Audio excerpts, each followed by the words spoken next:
नमस्कार, मी राजू मेत्री. महाराष्ट्र आपल्यामध्ये आपलं स्वागत. पाहूया सविस्तर वृत्तांत. सकल हिंदू समाज इचलकरंजी यांच्या वतीने हिंदू जन आक्रोश मोर्चा. इचलकरंजी येथे बलिदान मास चालू असताना एका जिहादी महिलेकडून छत्रपती श्री शिवाजी महाराज आणि छत्रपती श्री संभाजी महाराज यांना उद्देशून शिवीगाळ करत त्यांचे बॅनर फाडण्यात आले. या घटनेचा निषेध करण्यासाठी तसेच पोलीस प्रशासनाने हिंदू मुलांच्यावर दाखल केलेले खोटे गुन्हे मागे घ्यावे आणि महापुरुषांच्या विटंबण्याच्या विरोधात शासनाने अत्यंत कडक कायदा करावा, या मागणीसाठी इचलकरंजीमध्ये जन आक्रोश मोर्चा आयोजित केला होता.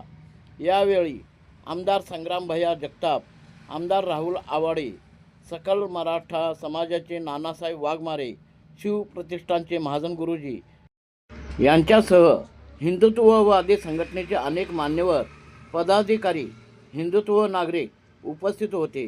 या मोर्चावेळी कुठेही अनुचित प्रकार घडू नये म्हणून पोलीस प्रशासनाने चोख बंदोबस्त ठेवला होता.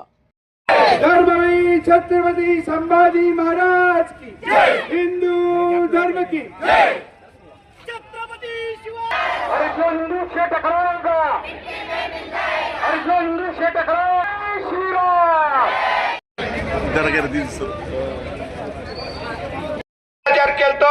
आम्ही पोलीस स्टेशनच्या बाहेर आम्ही सर्व हिंदू समाजातली लोक आम्ही एक दिवसाचं उपोषण त्या ठिकाणी केलं.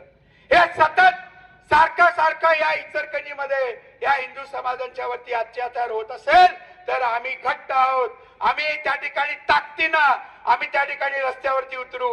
कोण अंगावरती आलं तर शिंगावरती घ्यायची मानसिकता आज आमची या ठिकाणी तयार झाली आहे. माझी प्रशासकाला माझी विनंती आहे, जोपर्यंत आम्ही शांत आहोत तोपर्यंत शांत आहोत. तुम्ही आम्हाला शांततेचं आवाहन करता, आम्ही शांतता पाळायचा प्रयत्न करतो, परंतु आमच्या महापुरुषांची विटंबना आम्ही या ठिकाणी खपून घेणार नाही. शासन दरबारी या पद्धतीचे जे काय विटंबना होते त्याच्या विरोधात एक मोठे चांगले कायदे केले पाहिजेत. दहशतवादीचे गुन्हे त्या ठिकाणी नोंद केले पाहिजेत. अशा पद्धतीची मागणी आज मी मुख्यमंत्री आणि केंद्र सरकारकडे सुद्धा मी या ठिकाणी करणार आहोत. एवढंच या ठिकाणी सांगतो आणि थांबतो. जय हिंद, जय महाराष्ट्र. या जिहाद्यांना पुन्हा एकदा वॉर्निंग आहे, तुम्ही असं काही समजू नका. आज आम्ही सगळेजण हिंदुत्वाच्या नावावरती एकत्रित झालेलो आहे. या ठिकाणी मला आंबेडकरी जनतेला सुद्धा सांगायचं आहे, किती दिवस आपण यांची पाठराखण करणार आहोत, किती दिवस यांना आपण प्रोटेक्शन देणार आहोत.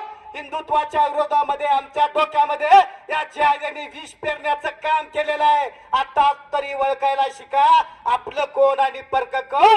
ज्या बाबासाहेबांची विटंबना अहिल्यानगर मध्ये जिहादी करतो, छत्रपती संभाजीनगर मध्ये जिहादी करतो आणि सिद्धार्थनगर मध्ये, कोल्हापूर मध्ये जिहाद्यांनी समाजावरती हल्ला केला.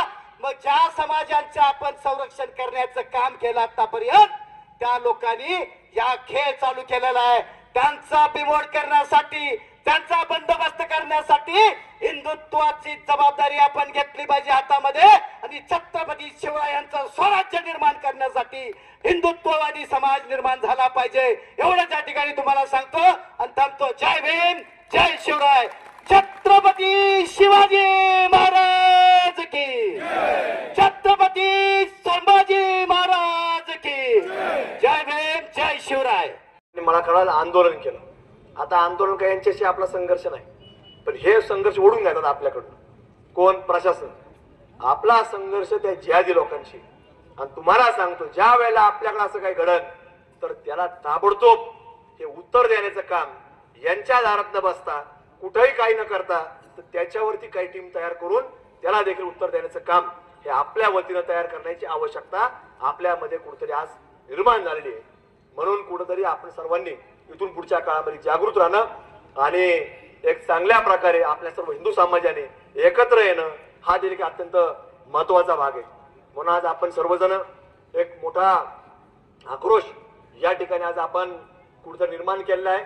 उद्याच्या काळामध्ये देखील प्रशासनाला आमची विनंती आहे की ज्या ज्या वेळेला अशा घटना घडतील तर हा तपास न थांबता याच्यामध्ये ज्या वेळेला या सभागृहामध्ये म्हणजे विधानसभेच्या सभागृहामध्ये अधिवेशन चालू आहे आमचं, आम्ही मागणी करतोय की या लव जिहादच्या विरोधात कायदा तयार झाला पाहिजे. या महापुरुषांच्या विटंबनाच्या घटना ज्या ज्या घडतात आणि हा कायदा दुसरा कुठला नसून हा फक्त आणि फक्त देशद्रोहाचा कायदा तयार झाला पाहिजे अशी मागणी त्या महाराष्ट्राच्या विधानसभेमध्ये आम्ही करून त्याच्यावरती अंमलात आणून आपल्याकडे दाखल करणार.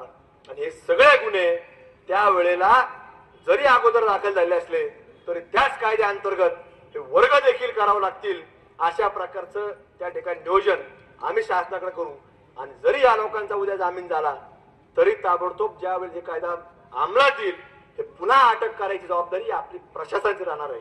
त्याच्या मागे कोण लोक आहेत, कुठल्या विचाराची लोक आहेत हे देखील आपल्याला तपासून काढावं लागणार आहे. आणि म्हणून याच्या मागे कुठले विचार नसून हे फक्त आणि फक्त हे काही वंशावळी जी आहे, जसं ही टिपड्याची वंशावळ जर पाहिली तर ही कशाची नसून ही फक्त डुकराची वंशावळ आहे, दुसरी कशाचीच वंशावळ निघू शकत नाही. त्यामुळे या वंशावळी या आपण कुठेतरी योग्य मार्गाने आपण काढाव्यात. त्याच्यामध्ये आपण बंदोबस्त हा तपास न थांबवता या हिंदू लोकांचा तपास हा वेळ हे कागद ही तुमची शाही ही जरा तिकडे जिहाद्यांकडे जाऊ द्या. ही तुम्हाला आज या ठिकाणी आम्ही आमच्या सर्व सकल हिंदू समाजाच्या वतीने मागणी करतो. नाहीतर तुम्ही काय होतं की तिच्या पाठीशी उभे असणारे ज्या दुष्ट शक्ती आहेत, की ज्या राष्ट्रद्रोही आहेत, त्यांचा मुकाबला व्हायला पाहिजे, त्यांना कडक शासन व्हायला हवं.